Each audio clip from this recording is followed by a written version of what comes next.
दोस्तों, हम सभी को पता है कि हाल ही में भारत ने चांद की सतह पर चंद्रयान-3 की सफल लैंडिंग की है और ऐसा करने वाला भारत दुनिया का पहला देश बन गया है। तो दोस्तों, इस वीडियो में हम आपको बताने वाले हैं चांद के कुछ ऐसे रहस्य जो हर भारतीय को जानना बहुत जरूरी है कि आखिर चांद पर एलियन है कि नहीं। तो वीडियो को लास्ट तक जरूर देखें। साथियों, साल 1969 में अमेरिकी अंतरिक्ष एजेंसी नासा ने 4 महीने के अंदर 2 बार अपने एस्ट्रोनॉट्स यानी कि वैज्ञानिकों को चांद पर भेजा और 1972 के बीच सिर्फ 3 साल में ही टोटल 60 बार एस्ट्रोनॉट्स को चांद पर भेजा गया। नासा को चांद पर आखिर ऐसा क्या मिल गया था जिसके लिए एक के बाद एक इतने सारे वैज्ञानिक वह भेजे गए। और आपको पता है, चांद में इतनी सारी दिलचस्पी रखने वाली नासा ने अचानक से चांद पर कोई भी मिशन भेजना क्यों बंद कर दिया? क्या है चांद की इस अंधेरी दुनिया का वह खौफनाक रहस्य जो आम लोगों से छुपाया गया है? दोस्तों, हमारे चंद्रयान-3 ने अभी हाल ही में चांद के दक्षिणी ध्रुव पर सफल लैंडिंग की है और यह कारनामा करने वाला भारत दुनिया का पहला देश बन गया है। यह सोचकर काफी अजीब लगता है कि नासा और रॉसकॉस्मोस क्यों आज से 50-55 साल पहले ही चांद पर पहुंच गए थे। आखिर उन्हें चांद के इस हिस्से में जाने की दिलचस्पी क्यों नहीं हुई, जबकि नासा अगर चाहे तो वह कभी भी चांद के इस हिस्से को एक्सप्लेन करने के लिए मिशन भेज सकता है। तो ऐसे क्या वजह रही होगी कि 1972 के बाद नासा ने चांद पर मिशन भेजने बंद कर दिए? नासा के द्वारा चांद पर भेजे गए एस्ट्रोनॉट्स ने चांद पर ऐसा क्या देखा कि वह इसके बारे में बात तक भी नहीं करना चाहते?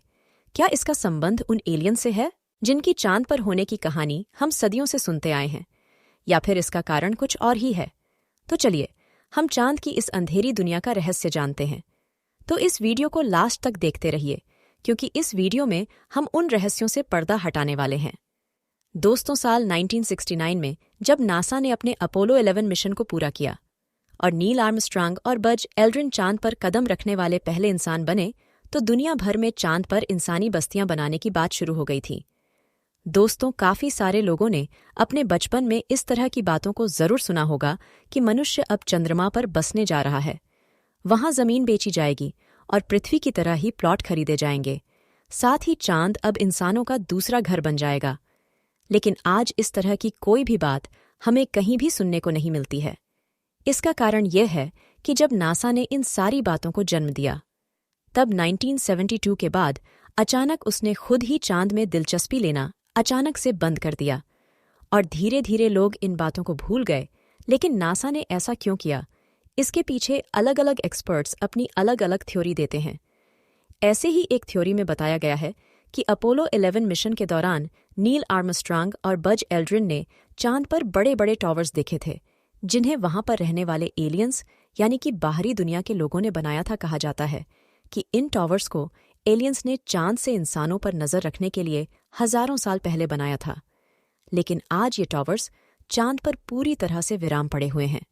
दावा तो यह भी किया जाता है कि अपोलो मिशन के दौरान नील आर्मस्ट्रांग ने नासा के ग्राउंड स्टेशन से लाइव बात करते हुए इस बात का जिक्र करने की कोशिश की, लेकिन नासा के वैज्ञानिकों ने बातचीत के उसे हिस्से को कट कर दिया ताकि दुनिया को इस रहस्य के बारे में पता न चल सके। कुछ प्राइवेट वैज्ञानिक यह दावा करते हैं कि नासा ने इस रहस्यमय टावर की जांच पड़ताल करने के लिए एक के बाद एक साथ मिशन चांद पर भेजे थे। लेकिन जब आखिरी बार एस्ट्रोनॉट्स जब चांद पर उतरे तो उनका सामना वहां मौजूद एलियन से हुआ।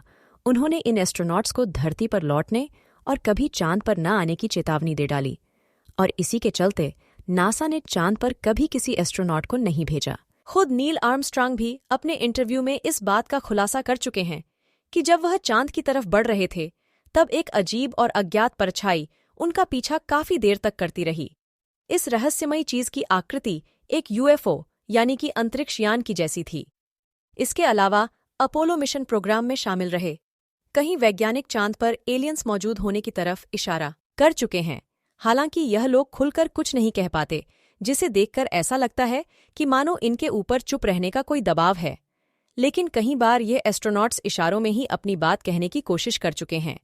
साथ ही कुछ सेल्फ क्लेम खोजकर्ता और लेखक यह भी कहते हैं कि चांद अंदर से खुला है और उसके अंदर एक पूरी एलियन सभ्यता निवास करती है। खास तौर से चांद के दक्षिणी ध्रुव को लेकर इस तरह की बातें सबसे ज्यादा कही जाती हैं, क्योंकि यहाँ पर हमेशा अंधेरा रहता है और इस एरिया में इतने बड़े बड़े गड्ढे हैं कि उनके अंदर पूरा का पूरा शहर समा जाएगा। आपको बता दें कि यहाँ एटिकन बिजन नाम का एक ऐसा क्रेटर है जो सिर्फ चांद ही नहीं बल्कि पूरे सोलर सिस्टम का सबसे बड़ा गड्ढा माना जाता है। इस गड्ढे का व्यास लगभग 2500 किलोमीटर और गहराई लगभग 8 किलोमीटर है। कुछ रिपोर्ट्स में यह गहराई 13 किलोमीटर होने की बात की गई है। ऐसे में बहुत सारी कंस्पायरेसी थ्योरी का यह भी मानना है कि इस गड्ढे में एलियंस हो सकते हैं। उनका मानना है कि इन गड्ढों के अंदर एलियंस पिछले हजारों सालों से रह रहे हैं और नासा को उनके इस राज का पता चल गया था, इसलिए वो अब अपना कोई भी मानवीय मून मिशन लॉन्च नहीं करता है। वैसे साथियों, अगर इस बात को हम एक बार के लिए सच मान भी लें कि सच में चांद पर एलियन है, तो यह बात गले से नहीं उतरती कि वहां जिंदा व कैसे रह सकते हैं। दरअसल चांद का वायुमंडल हमारे पृथ्वी से बिल्कुल अलग है और यह वायुमंडल जीवन के पनपने को बिल्कुल लायक नहीं करता। आपको जानकर हैरानी होगी कि दिन के समय चांद का तापमान 250 डिग्री सेल्सियस तक चला जाता है।